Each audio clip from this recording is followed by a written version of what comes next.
নমস্কার, আমি আবির বসু। আজ রবিবার। হঠাৎ রবি ঠাকুরের সর্বশেষ কবিতাটির কথা মনে পড়ল।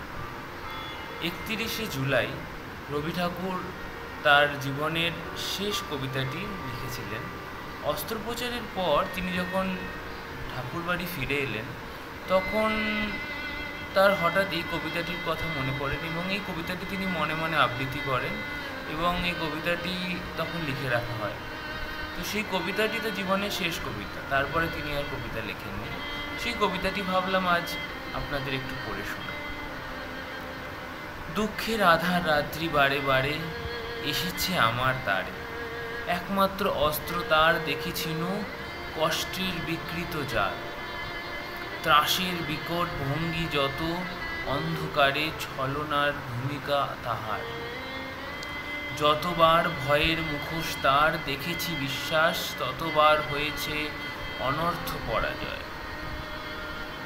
এই হার-জিত খেলা জীবনের মিথ্যা এক কুহক, শিশুকাল হতে বিজড়িত পদে পদে এই ভূমিকা বিভীষিকা।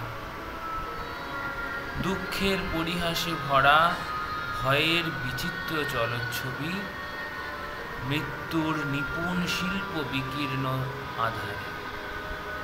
এই কবিতার মাধ্যমে কবি তার জীবনে ছোট থেকে বড় হওয়ার মধ্যে তার কাছের মানুষকে হারানোর যে কষ্ট, জীবনের সাথে মৃত্যুর যে একটা খেলা তার জীবনে হয়েছে, সেই পুরো কষ্টের একটা বহিঃপ্রকাশ করেছে।